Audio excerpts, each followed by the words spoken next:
Año 1958. Hace ahora más de 40 años se iniciaba la andadura por la sección especial de las fallas de Valencia.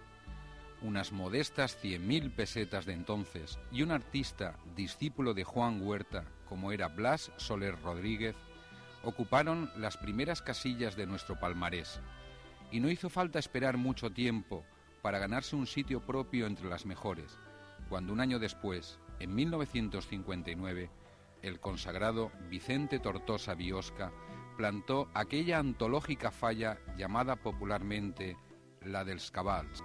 Fue el augurio de lo que iba a ser una prolija y productiva estancia en la máxima categoría.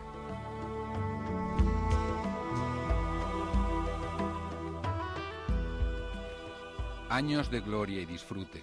De 1960 a 1963 fueron trabajando para esta comisión maestros artesanos sin igual: Juan Moleón Blasco, Antonio Ferrer o un joven José Martínez Moyá, que se asomaba al balcón de los grandes por primera vez, pero con un ímpetu que el tiempo le haría ser uno de los mejores. Un cuarto premio con la falla Els pecats de la dona hacía de esta falla una fija ya en las quinielas de los premios, y a él le supuso su inicio de una brillante carrera.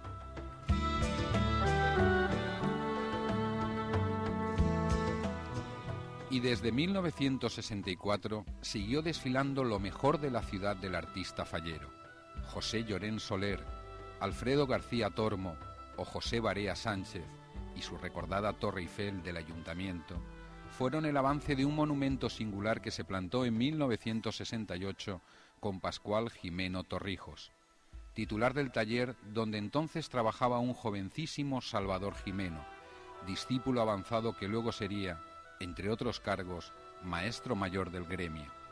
Un quinto premio y la distinción del Ministerio de Información y Turismo a la falla de mayor interés turístico jalonaron un especial año.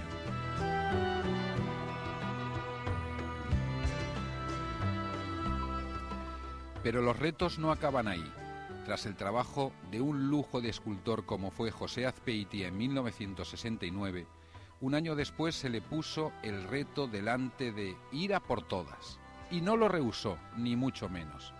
Bajo el lema Vanitat y con el despliegue promocional de la falla llamada Falla del Pato, Exposición y Azpeitia quisieron tocar el cielo por primera vez. Pero como premonición del lema de la falla, y quizá como castigo al ansia desbordada de esta comisión, los 16 metros de remate que desafiaban al viento y al agua no pudieron contener su fuerza, y se desplomó como un castillo de naipes. Solo unas horas resistió aquel vendaval, las suficientes para que hoy la recordemos, y para no olvidar que, lejos de cundir el desánimo, había que sobreponerse lo más rápidamente posible.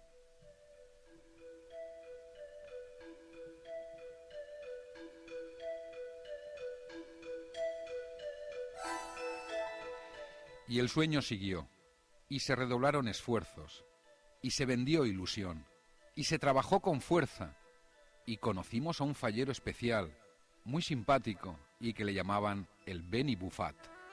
Vino de la mano de Vicente Tortosa Biosca, y presidió el monumento que mayor cota alcanzó en la sección especial, un tercer premio para un lema en diners carchofes que sigue siendo nuestro reto a superar.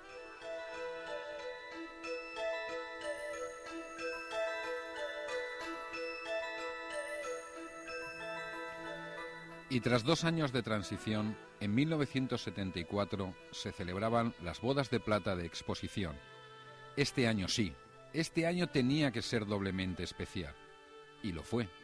No por el premio, por desgracia, sino por el extraordinario monumento. El reto lo asumió un joven llamado Miguel Santaeulalia Núñez, hoy patriarca de toda la saga de los Santaeulalia, y que inició lo que es una de las carreras más brillantes en el mundo fallero. Sus martiris, como si de una premonición se tratase, parece que fueron también los nuestros, porque un cuarto premio fue un auténtico jarro de agua fría para nuestras ilusiones. Pero la falla estaba ahí, y casi toda Valencia dio fe de ello. ¿La recuerdan?